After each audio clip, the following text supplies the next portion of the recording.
तो आतंक के विरुद्ध साझा रणनीति बनाने और एक बड़ी लड़ाई की तैयारी में दुनिया के दो सबसे बड़े लोकतंत्रों के सैनिक साथ मिलकर अभ्यास कर रहे हैं। 8 फरवरी से शुरू हुआ युद्ध अभ्यास 21 फरवरी तक चलेगा।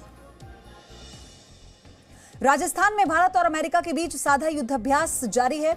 हमारे संवाददाता कृष्ण मोहन मिश्रा ने भारत के BMP APC टैंक और अमेरिका की सेना स्ट्राइकर टैंक के साथ हैं और उनकी रिपोर्ट देखिए। एक गांव से बचकर भागे हुए आतंकवादी यहां एक हाथूसर नाम के गांव में छुप गए हैं। उस गांव में आतंकवादियों के मोर्चों को पहले टैंक, BMP और मोर्टार के बड़े हमले से तबाह किया गया। अब बचे कुचे आतंकवादियों की तलाश में भारतीय और अमेरिकी सेना की बख्तरबंद गाड़ियां गांव को चारों तरफ से घेर रही हैं। यहां भारतीय सेना द्वारा इस्तेमाल की जाने वाली BMP APC भी हैं और अमेरिकी सेना द्वारा इस्तेमाल की जाने वाली स्ट्राइकर व्हीकल्स भी हैं। ये दोनों ही व्हीकल बख्तरबंद होते हैं, इनमें फायरिंग करने की सुविधा होती है और इनके अंदर बैठकर इन्फेंट्री यानी पैदल सेना के सैनिक बहुत करीब तक पहुंच सकते हैं दुश्मन के फायर से बचते हुए। अब इस समय BMP और स्ट्राइकर व्हीकल से निकलकर आने वाले पैदल सैनिक, इन्फेंट्री के सैनिक इस गांव के एक एक मकान में जा रहे हैं और उस मकान में छुपे हुए आतंकवादी को खत्म कर रहे हैं। यहाँ पर भी भारतीय सेना और अमेरिकी सेना के काम करने के ढंग में थोड़ा सा फर्क जो है वो नज़र आता है। भारतीय सेना हमेशा जो कार्रवाइयाँ करती है वो अपने ही इलाके में, अपने ही देश के अलग अलग हिस्सों में करती है, इसलिए बड़े हथियारों का इस्तेमाल नहीं होता है। कश्मीर में जहाँ आतंकवाद इतने लंबे अरसे से चल रहा है, वहाँ भी भारतीय सेना जब हमला करने जाती, किसी आतंकवादी को पकड़ने जाती है, कासो यानी कि कोऑर्डिनेट सर्च ऑपरेशन करती है, तब भी हथियार छोटे होते हैं, यानी असॉल्ट राइफल या लाइट मशीन गन। लेकिन अमेरिकी सेना अपनी कार्रवाइयों में बड़े हथियारों का इस्तेमाल करती है, जैसे कि यहाँ किया जा रहा है। यहाँ टैंक भी हैं, BMPs भी हैं और रॉकेट लॉन्चर्स भी हैं। थोड़ी देर में इनके ऊपर हेलीकॉप्टर गनशिप से भी हमला किया जाएगा। आमतौर पर ऐसे ऑपरेशन भारतीय सेना आतंकवाद विरोधी कार्रवाइयों में नहीं करती है। मेरे सहयोगी कृष्ण मोहन मिश्रा हमारे साथ जुड़ भी चुके हैं। वो आपने देखा, अपनी रिपोर्ट उन्होंने भेजी, इस वक्त वो वहां ग्राउंड पर हैं। कृष्ण मोहन मिश्रा, ये युद्धाभ्यास ऐसे समय में है किया जा रहा है भारत और अमेरिका की तरफ से जब चीन को भारत ने पीछे हटने पर मजबूर किया है। इसकी खास बातों के बारे में बताइए पहले। पयोधी, सबसे महत्वपूर्ण यही बात है। दरअसल पिछले दशक से भारत और अमेरिका के सैनिक संबंध बनने शुरू हुए थे, शुरुआत ही हुई थी, क्योंकि लंबे अरसे से भारत और अमेरिका अलग अलग ब्लॉक्स में गिने जाते थे। उसके बाद भारत ने अमेरिका से कई ऐसे हथियार खरीदे, कई ऐसे प्लेटफॉर्म्स खरीदे, एयरक्राफ्ट खरीदे, जिनको भारतीय सेना की बहुत सख्त ज़रूरत थी। पिछले साल ही चिनूक और अपाचे हेलीकॉप्टर्स को भारतीय वायुसेना में शामिल किया गया। चीन के साथ जो 9 महीने तक तनाव भारत का चला, उसमें अमेरिका एक बहुत बड़े दोस्त की तरह उभर कर सामने आया। डिप्लोमेटिकली, पॉलिटिकली, ग्लोबल पॉलिटिक्स में उसने भारत का साथ दिया चीन के खिलाफ। चूंकि उससे पहले भारत और अमेरिका के बीच में पिछले 5 साल में कई समझौते हुए हैं, जिसमें एक दूसरे को लॉजिस्टिक और एडमिनिस्ट्रेशन की मदद की जा सकती है, सैनिक साजो सामान से मदद की जा सकती है, जैसे लेमोआ है, बेका है, सिस्मोआ है, और एक दूसरे से डाटा शेयरिंग की जा सकती है, यानी जानकारियाँ, सूचनाएँ, सैटेलाइट डाटा एक दूसरे से बांटे जा सकते हैं। इसका जो फल था वो भारतीय सेना को इस चीन के तनाव के दौरान देखने को मिला, जब भारतीय सेना को जो ज़रूरत थी हाई ऑल्टीट्यूड में, सुपर हाई ऑल्टीट्यूड में, सर्दियों में, भीषण सर्दियों में रहने के लिए, इतनी बड़ी तादाद में सैनिकों को रहने के लिए जो ज़रूरत थी, वो सारे साजो सामान, टेंट से लेकर वर्दियाँ तक अमेरिकी सेना ने मुहैया कराई। युद्धाभ्यास जो कि भारतीय सेना हर साल अमेरिकी सेना के साथ करती है, वो CICT यानी counter insurgency, counter terrorism environment में किया जाता है, लेकिन काम करने का फ़र्क नज़र आता है। इस समय भी पीछे अगर आप देखें मैदान में, तो वहाँ पर बहुत बड़े हथियारों से फायरिंग हो रही है। दरअसल सिनेरियो ये बनाया गया है कि आतंकवादी घेरे से निकलकर यहाँ अपना एक बेस बनाकर वो छुपे हुए हैं और उनके ऊपर चारों तरफ से भारतीय सेना और अमेरिकी सेना हमला कर रही है।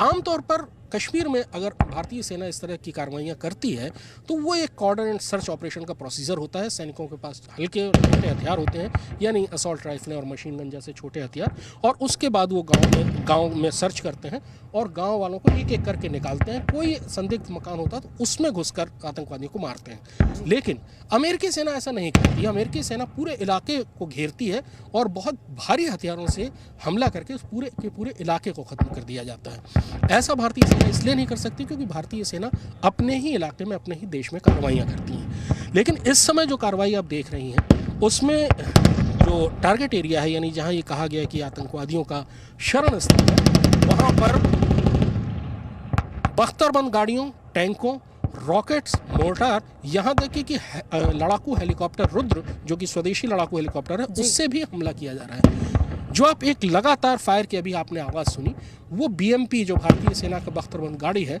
उसकी 30 मिलीमीटर की कैनन से ये एक लंबा ब्रस्ट मारा गया आतंकवादियों के एक ठिकाने पर। धीरे धीरे करके रूम इंटरवेंशन की ड्रिल भी की जा रही है, यानी गांव में घुसकर एक एक मकान में छुपे हुए आतंकवादियों को निकालने की। उसके लिए जो बख्तरबंद गाड़ियां हैं भारतीय सेना जिनका इस्तेमाल करती है BMP, और अमेरिकी सेना जिनका इस्तेमाल करती है यानी स्ट्राइकर व्हीकल, वो दोनों ही जा रहे हैं एक के बाद एक, और गांव में जो भी संदिग्ध मकान हैं उनको घेर कर धीरे धीरे आतंकवादियों का खात्मा किया जा रहा है। दरअसल इस तरह के जो अभ्यास होते हैं वो महत्वपूर्ण इसलिए होते हैं कि एक दूसरे के साथ काम करना, एक दूसरे के प्रोसीजर्स को समझना, काम करने के ढंग को समझना, ऑपरेशन के सैनिक जो मुहिमें होती हैं उनके ढंग को समझना ज़रूरी होता है, क्योंकि भविष्य में भारत और अमेरिका जिस तरह से एक साझा मोर्चा बना रहे हैं आतंकवाद के खिलाफ और विस्तारवाद के खिलाफ, उसमें बहुत जल्दी ऐसी नौबत आ सकती है कभी भी कि जब भारत और अमेरिका को साथ मिलकर किसी साझा आतंकवादी देश के खिलाफ कार्रवाई करनी पड़े, क्योंकि आतंकवाद अब सिर्फ गिरोहों और व्यक्तियों तक सीमित नहीं रह गया है। कई ऐसे स्टेट्स हैं, कई ऐसे देश हैं जो भारत की, चाहे सर्जिकल स्ट्राइक हो भारत की तरफ से की गई पाकिस्तान पर, चाहे एयर स्ट्राइक हो, फिर चाहे आतंकियों की कमर तोड़ने वाले वो ऑपरेशन हो जिनको उदाहरण के तौर पर आज देखा जाता है। वहीं अमेरिका के नए राष्ट्रपति जो बाइडेन जब आर्थिक तौर पर चीन से युद्ध के लिए तैयारी की बात करते हैं, तो ऐसे में ये तस्वीरें इन दोनों ही मोर्चे पर बहुत महत्वपूर्ण हैं जो आप दिखा रहे हैं दर्शकों को। पयोधी भी बहुत महत्वपूर्ण है। आर्थिक मोर्चों पर, राजनीतिक मोर्चों पर और कूटनीतिक मोर्चों पर अमेरिका भारत का एक साथी के तौर पर उभर रहा है। भारत और अमेरिका के बीच में भरोसा लगातार और ज़्यादा गाढ़ा होता जा रहा है। भारतीय सेना और भारतीय नौसेना दोनों ही सैनिक अभ्यास करती हैं, साझा सैनिक अभ्यास। नौसेना जो साझा सैनिक अभ्यास करती है वो मलाबार है, मलाबार उसका नाम है, हर साल होता है। एक बार किसी भारतीय समुद्री क्षेत्र में होता है, एक बार अमेरिकी समुद्री क्षेत्र में होता है। पहले उसमें भारत और अमेरिका थे, लेकिन अब क्वाड कंट्रीज यानी जापान और ऑस्ट्रेलिया भी उसमें शामिल हो चुका है। वो एक विश्व स्तर की साझा रणनीति बनाने का तरीका होता है कि जिसमें एक ग्लोबल नेटवर्क, एक पूरा वैश्विक परिदृश्य में जब देश काम करते हैं, मलाबार में उसका अभ्यास किया जाता है। लेकिन युद्धाभ्यास जो भारतीय और अमेरिकी सेना का अभ्यास होता है, वो जमीन पर कार्रवाई कैसे की जाए किसी आतंकवादी गिरोह के खिलाफ, किसी आतंकवादी इलाके के खिलाफ। कि कोई ऐसा इलाका, हम जानते हैं कि हमारे पड़ोस में ही ऐसे इलाके हैं कि जहां पर आतंकवादियों की हुकूमत चल रही है। कल अगर वो आतंकवादी कोई बड़े हथियार, कोई न्यूक्लियर हथियार हासिल करने, डर्टी न्यूक्स की बात हम लगातार सुनते रहते हैं, उसके बाद किस तरह से उनके खिलाफ कार्रवाई की जाएगी और कैसे दोनों सेनाएं साथ मिलकर कार्रवाई करेंगी, इसका अभ्यास है। मैं बहुत सारे अमेरिकियों से मैं बातचीत कर रहा हूँ, बहुत सारे भारतीय सैनिकों से और सैनिक अधिकारियों से बातचीत कर रहा हूँ। दोनों ही सेनाओं के बीच में काम करने के तरीके में बहुत समानता है। उसकी वजह यह है कि दोनों ही देश दुनिया के दो सबसे बड़े लोकतंत्र हैं, और ऐसे में सेनाएं भी उसी ढंग से काम करती हैं। ये किसी जिहादी देश की सेनाएं नहीं हैं, न भारत की न अमेरिका की, जहां किसी धर्म या किसी विचारधारा को लेकर आगे बढ़ा जाए। ये लोकतंत्र को बचाने वाली सेनाएं हैं, भारतीय सेना, अमेरिकी सेना। इसलिए दोनों के काम करने के ढंग में और जब वो साथ में युद्धाभ्यास करते हैं तो ये सीधे तौर पर चेतावनी है उन देशों को जो नापाक मंसूबे पाले बैठे हैं, या फिर जो ये सोचते हैं कि वो किसी भी तरह का नुकसान हिंदुस्तान को पहुंचा सकते हैं। तो ये चेतावनी है। एक बार फिर से हम आपको बता दें, धन्यवाद आपका कृष्ण मोहन मिश्रा हमारे साथ जुड़ने के लिए। आपके जरिए दर्शकों तक हमने ये तस्वीरें पहुंचाई जिसमें गर्व भी होता है। भारत और अमेरिका के बीच सैनिक संबंध लगातार मजबूत हो रहे हैं, लेकिन इन सबके बीच भारत अमेरिका के बीच बढ़ती नजदीकियों की वजह से चीन बहुत परेशान है।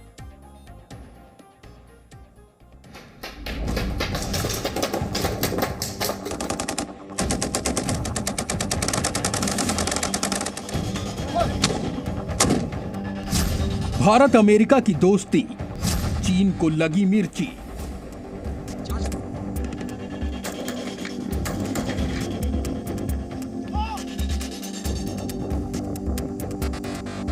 लंबे अरसे तक अलग अलग ब्लॉक्स में माने जाने वाले भारत और अमेरिका के बीच सैनिक संबंधों की शुरुआत पिछले दशक से हुई।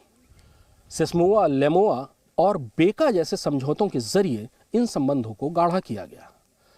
युद्धाभ्यास जैसे साझा सैनिक अभ्यासों से भारत और अमेरिका के सैनिकों ने एक दूसरे के साथ काम करना सीखा, लेकिन इन संबंधों का लिटमस टेस्ट मई 2020 से फरवरी 2021 के बीच चले भारत और चीन तनाव के दौरान हुआ।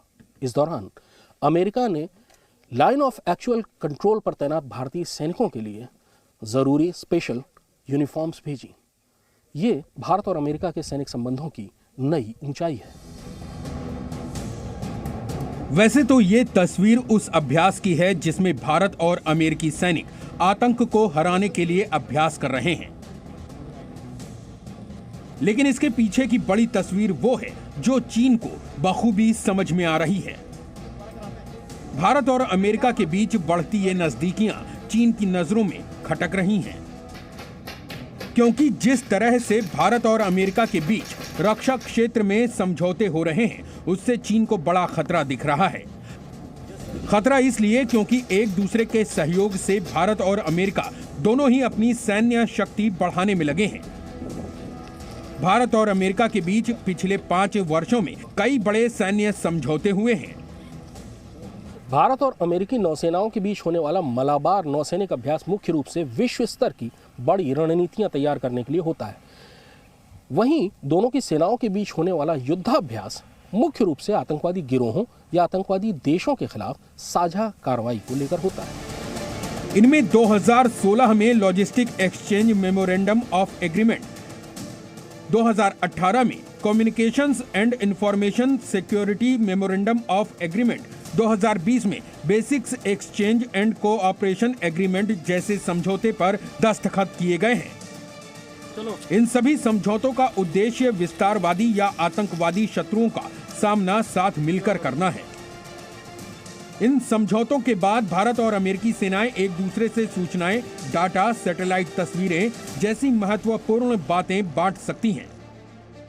दोनों देश एक दूसरे के सैनिक अड्डों के संसाधनों का इस्तेमाल भी कर सकते हैं। इन समझौतों का असर चीन के साथ 9 महीने तक चले भारत के लंबे तनाव के दौरान देखने को मिला। अमेरिका ने भारतीय सेना को न केवल बेहद ठंड में सैनिकों के काम आने वाले टेंट और कपड़े दिए, बल्कि कई बेहद महत्वपूर्ण सूचनाएं भी साझा की। का जो प्रोसेस है वो डिफरेंट है, स्टाफ प्रोसेस, क्योंकि हमारे सबके चैलेंजेस डिफरेंट हैं। अमेरिका के चैलेंजेस डिफरेंट हैं, इंडिया के डिफरेंट हैं। तो इस बार जब हमने इकट्ठे काम किया तो हमने इंटर ऑपरेबिलिटी पे काम किया। हमने एक दूसरे के प्रोसेसेस को समझा और समझ के देखा कि हमारे में क्या हम सीख सकते हैं और हम उनसे क्या सीख सकते हैं। So it's like a lesson learn from each other basically. 8 फरवरी से चल रहा ये साझा सैन्य अभ्यास 21 फरवरी को खत्म होगा। इसमें भारतीय सेना की 2 बटालियन हिस्सा ले रही हैं। वहीं अमेरिका की तरफ से 12 स्ट्राइकर ब्रिगेड कॉम्बैट टीम के 270 जवान और ऑफिसर शामिल हैं। इन सैनिकों ने साथ मिलकर रेगिस्तानी और गांव के इलाकों में आतंकवादी विरोधी अभियानों का अभ्यास किया है। अमेरिकी सेना काफी लंबे वक्त से दुनिया के अलग अलग हिस्सों में आतंकवाद के खिलाफ कार्रवाई में लगी है। वहीं भारतीय सेना ने कई दशकों तक देश के ही अलग अलग हिस्सों में फैले आतंकवाद का कामयाबी से मुकाबला किया है। दोनों ही देश एक दूसरे के अनुभवों से सीखना चाहते हैं और उनका अपने स्तर पर इस्तेमाल करना चाहते हैं। भारतीय और अमेरिकी सैनिक साथ में खाना खा रहे हैं, एक दूसरे का खाना बांट रहे हैं। भारतीय सैनिकों को अमेरिकी खाना खा रहे हैं और अमेरिकी सैनिकों को भारतीय सैनिक खाना खिला रहे हैं जो कि हिंदुस्तानी है। ये संबंध गाढ़ा करता है। सैनिक अभ्यास, साझा सैनिक अभ्यास इसीलिए ज़रूरी होते हैं क्योंकि उससे सैनिक एक दूसरे के साथ रहने, काम करने और खाने पीने के तरीके सीखते हैं जो भविष्य में किसी बड़ी लड़ाई में बहुत काम आते हैं। तो इन साझा युद्धाभ्यास की तस्वीरों को देखकर एक बात तो साफ है, जब 2 सुपर पावर एक साथ मैदान में उतरेंगी तो दूसरे देश थर-थर कांपेंगे। Presenting B News app available on Google Play and App Store. Download it now.